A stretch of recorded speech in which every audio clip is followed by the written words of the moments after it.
The award-winning A Black Executive Perspective podcast presents A Mixed Executive Perspective.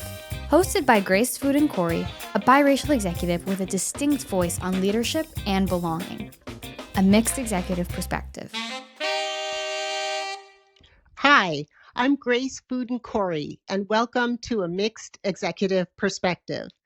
This is a space to explore how mixed identity is read and often misunderstood in corporate culture and beyond. These conversations are for mixed people across race, ethnicity, nationality, and culture, and for parents raising mixed children navigating these dynamics. Today, I'm going to walk you through how I learned to read the room and what it reveals about how mixed identity is read in professional spaces. I'll talk about how perception shows up before intention, the quiet adjustments many mixed professionals make to be understood, and the emotional cost of navigating environments that weren't designed with their complexity in mind.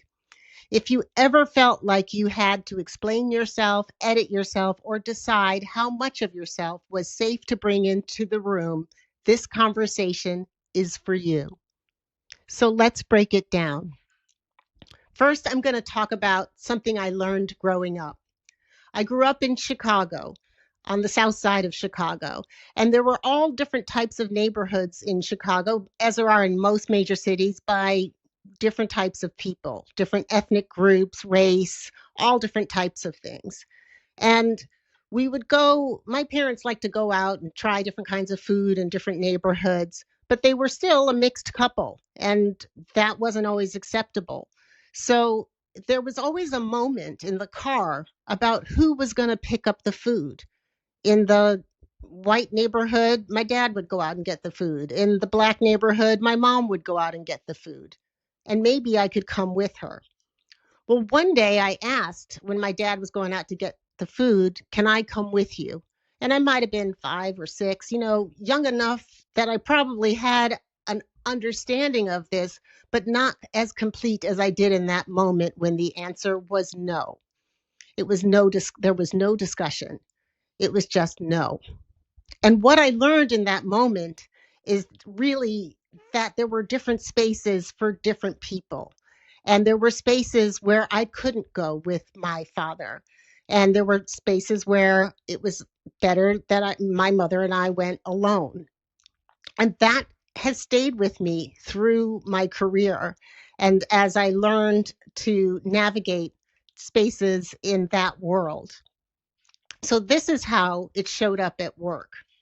As a merchant, I traveled to the Heartland, to buying office all over the country, and I usually traveled with, not usually, it was always a white salesman.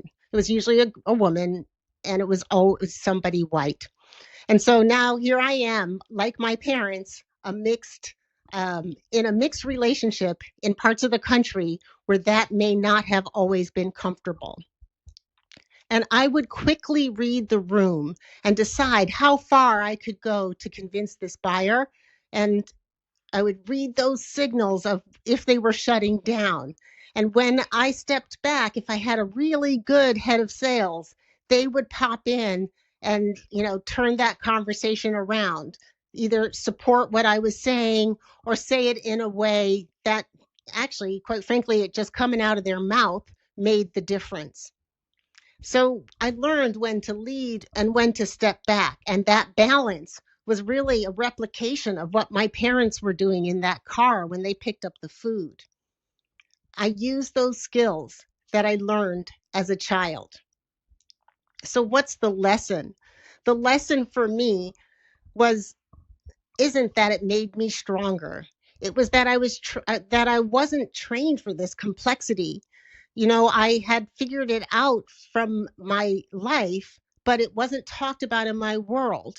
And sometimes I'd have someone that was really good at balancing off me, and sometimes I wouldn't, but I still had to get the job done.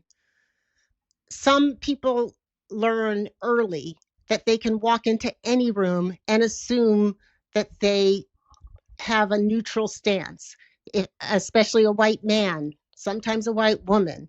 But I learned really early that I was going to be a conflict in that room.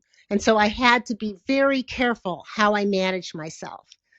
And I would often think about how in business they talk to us about soft skills, but we don't all come in with the same situation. So those soft skills don't work the same for different types of people. And that is never taught. What would leadership look like if we stopped pretending that everyone enters the room with the same history? We don't. And who is our audience? Is it an all Black audience? Is it an all white audience? Are we in the Heartland, in a place that's traditionally not as accepting as of mixed or Black people? These are the things that I've thought about. So with that, that's what I wanted to share with you today. Just a little more about my experience of working in all different types of scenarios across the country. Before we wrap, don't forget to check out A Black Executive Perspective, hosted by TonyTidbit and Chris P. Reed. Each week, they tackle leadership, culture, and the conversations many people avoid. You can find it right here on A Black Executive Perspective channel. And thank you for joining A Mixed Executive Perspective, a space where we examine how mixed identity is read at work, in culture, and in the stories we're told about ourselves. If this conversation resonated with you, please share your thoughts and comments wherever you're listening to this podcast. In addition, please like, subscribe, and share this episode with someone who needs this conversation. It helps us reach more people. And until next time, remember, you belong. A Black Executive Perspective.